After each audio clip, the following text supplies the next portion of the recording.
Hi, എല്ലാവർക്കും സ്വാഗതം. ഞാനിന്നൊരു ഹോട്ടലിൽ നിന്നൊക്കെ കിട്ടുന്ന ഒരു അടിപൊളി മുട്ടക്കറിയുടെ റെസിപ്പി ആയിട്ടാണ് വന്നിരിക്കുന്നത്. ഇതിനു മുമ്പ് ഞാൻ 2 തരത്തിൽ മുട്ടക്കറി ഉണ്ടാക്കിയിട്ടുണ്ടായിരുന്നു. അപ്പോൾ അതിൻ്റെ വീഡിയോ ഒക്കെ അപ്ലോഡ് ചെയ്തിട്ടുണ്ട്. ഇപ്പോൾ ഇത് അതുപോലെയൊന്നല്ല, ഒരു സ്പെഷ്യൽ രീതിയിലാണ് തയ്യാറാക്കിയിരിക്കുന്നത്. ഇത് നമുക്ക് വെള്ളയപ്പം, നൂൽപ്പിട്ട്, ചപ്പാത്തിക്കൊക്കെ കഴിക്കാൻ നല്ല ടേസ്റ്റാണ്. നമ്മൾ ഹോട്ടലിൽ നിന്ന് വെള്ളയപ്പം മുട്ടക്കറിയൊക്കെ കഴിക്കില്ലേ, അപ്പോൾ അതുപോലത്തെ ഒരു മുട്ടക്കറിയാണിത്. നിങ്ങൾ ഈ വീഡിയോ മുഴുവനായിട്ട് കാണണം.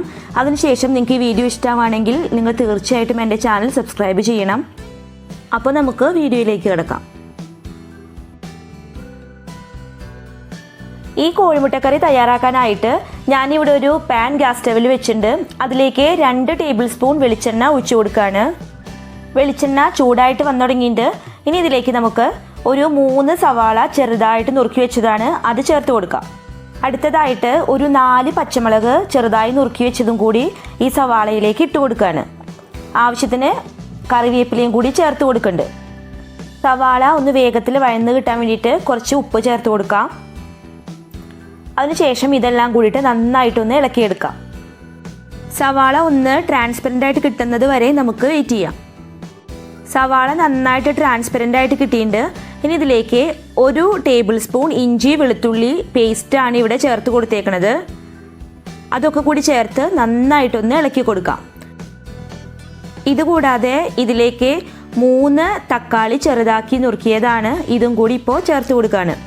ഞാനിന്ന് 3 സവാളയും 3 തക്കാളിയാണ് എടുത്തേക്കുന്നത്. ഇത് 3 എന്ന് പറഞ്ഞാൽ നല്ല വലിപ്പമുള്ള സവാളയും തക്കാളിയാണ് കേട്ടോ. ഇപ്പോൾ ചെറുതാണെങ്കിൽ നിങ്ങൾക്ക് 4 വെച്ചിട്ട് എടുക്കാം. ഇനി നമുക്ക് ഈ പാനൊന്ന് മൂടി വെച്ച് കൊടുക്കാം.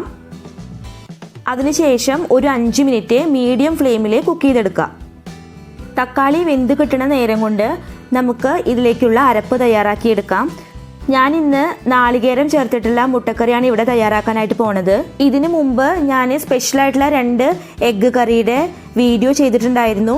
അപ്പോൾ അതിൻ്റെ ലിങ്ക് ഞാൻ ഡിസ്ക്രിപ്ഷൻ ബോക്സിൽ കൊടുക്കുന്നതാണ്. അപ്പോൾ നിങ്ങളെല്ലാവരും അതും കൂടി ഒന്ന് കാണണം. നമുക്ക് അരപ്പ് തയ്യാറാക്കാനായിട്ട് തുടങ്ങാം.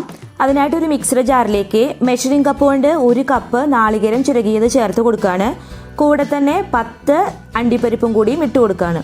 ഇനി ഇത് നന്നായിട്ട് ഫൈൻ പേസ്റ്റ് ആക്കിയിട്ട് നമുക്ക് അരച്ചെടുക്കാം. ഇനി ഇതിലേക്ക് പ്രത്യേകിച്ച് ഞാൻ പച്ചമുളകൊന്നും ചേർക്കണില്ല, ഇത് 2 മാത്രമേ അരച്ചെടുക്കണുള്ളൂ. ആവശ്യത്തിന് വെള്ളം ഒഴിച്ചിട്ട് ഒരു കട്ടയായിട്ട് വേണം അരച്ചെടുക്കാൻ. ഇനി നമുക്ക് മൂടിയൊന്ന് തുറന്നു കൊടുക്കാം.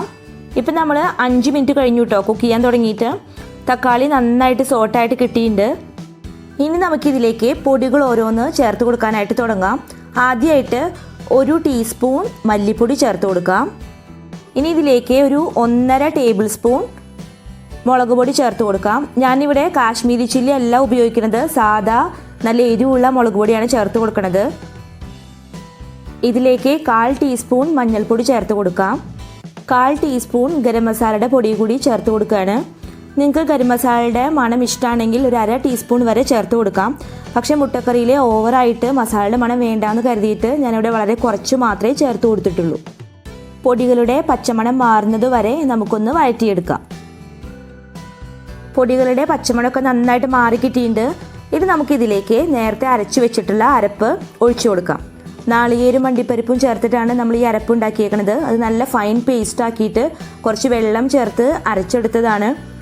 അത് ഈ മിക്സിലേക്ക് ഒഴിച്ചിട്ട് നന്നായിട്ടൊന്ന് ഇളക്കി കൊടുക്കാം. ഉപ്പൊക്കെ ഇല്ലേന്ന് നമുക്ക് ഈ സമയത്തൊന്ന് ടെസ്റ്റ് ചെയ്ത് നോക്കി നോക്കാം. നമുക്കിപ്പോൾ കുറച്ച് ഉപ്പിൻ്റെ കുറവുണ്ട്. അപ്പോൾ ആവശ്യത്തിനുള്ള ഉപ്പ് ചേർത്ത് നന്നായിട്ടൊന്ന് ഇളക്കിയെടുക്കാം. 1 മിനിറ്റ് നേരം ഹൈ ഫ്ലെയിമിൽ വെച്ചിട്ട് ഈ മസാലക്കൂട്ട് നന്നായിട്ട് യോജിപ്പിക്കാം. ഇനി കറിക്ക് ആവശ്യമായിട്ടുള്ള വെള്ളം ചേർത്ത് കൊടുക്കാം. ഞാനിവിടെ ചെറു ചൂടുവെള്ളമാണ് ചേർത്ത് കൊടുക്കുന്നത്. 1 ഗ്ലാസ് വെള്ളം ഒഴിച്ച് കൊടുക്കുന്നുണ്ട്. മുട്ടക്കറിക്ക് ഗ്രേവി കൂടുതൽ വേണമെങ്കിൽ നിങ്ങൾ കുറച്ചും കൂടി വെള്ളം ഒഴിച്ച് ഒന്ന് ലൂസാക്കി കൊടുക്കാം.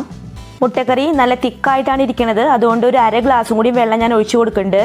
കറി നന്നായിട്ട് തിളയ്ക്കാനായിട്ട് തുടങ്ങിയിട്ടുണ്ട്. ഇനി ഇതിലേക്ക് നമുക്ക് പുഴുങ്ങി വരഞ്ഞു വെച്ചിട്ടുള്ള കോഴിമുട്ടകൾ ചേർത്ത് കൊടുക്കാം. കോഴിമുട്ടയുടെ എണ്ണൊക്കെ നിങ്ങൾക്ക് ഇഷ്ടമുള്ളതുപോലെ ചേർത്ത് കൊടുക്കാം. ഞാനിവിടെ ഒരു 8 കോഴിമുട്ട പുഴുങ്ങിയിട്ട് വരഞ്ഞു വെച്ചതാണ്, അതാണ് ഇവിടെ ചേർത്ത് കൊടുക്കുന്നത്. ഇനി ഇതൊന്ന് ഇളക്കിയെടുത്ത ശേഷം മൂടി വെച്ചിട്ട് ഒരു 5 മിനിറ്റോളം വേവിച്ചെടുക്കാം. മീഡിയം ഫ്ലെയിമിൽ 5 മിനിറ്റ് വേവിച്ചെടുത്തു. ഇനി നമുക്ക് മൂടി പതുക്കെ തുറന്നു കൊടുത്ത് നോക്കി നോക്കാം. നന്നായിട്ട് തിളയ്ക്കുന്നുണ്ട്. ഇനി നമുക്ക് ഈ ഗ്രേവി ഒന്ന് കുറുകി കിട്ടിയാൽ മാത്രം മതി. ഇപ്പോൾ ഏകദേശം ഒന്ന് കുറുകി കിട്ടിയിട്ടുണ്ട്. ഒരു 2-3 മിനിറ്റ് ആകുമ്പോഴേക്കും ഇനി നമ്മുടെ കറി തയ്യാറാവും. കറി ഇവിടെ തയ്യാറായിരിക്കുകയാണ്. ഇനി നമുക്ക് ഫ്ലെയിം ഓഫാക്കി കൊടുക്കാം. അതിനുശേഷം ഒരു സെർവിങ് ഡിഷിലേക്ക് മാറ്റാം. കോഴിമുട്ടക്കറി ഞാനിവിടെ ഒരു സെർവിങ് ഡിഷിലേക്ക് മാറ്റിയിരിക്കുകയാണ്. ഇത് നമ്മുടെ റെസ്റ്റോറൻറ്റ് സ്റ്റൈലിലുള്ള ഒരു അടിപൊളി കോഴിമുട്ടക്കറിയാണ്. നിങ്ങളെല്ലാവരും ട്രൈ ചെയ്ത് നോക്കണം. നിങ്ങൾക്ക് ഇഷ്ടമായ ലൈക്ക് ചെയ്യാനും ഷെയർ ചെയ്യാനും സബ്സ്ക്രൈബ് ചെയ്യാനും മറക്കരുത്. Thank you for watching.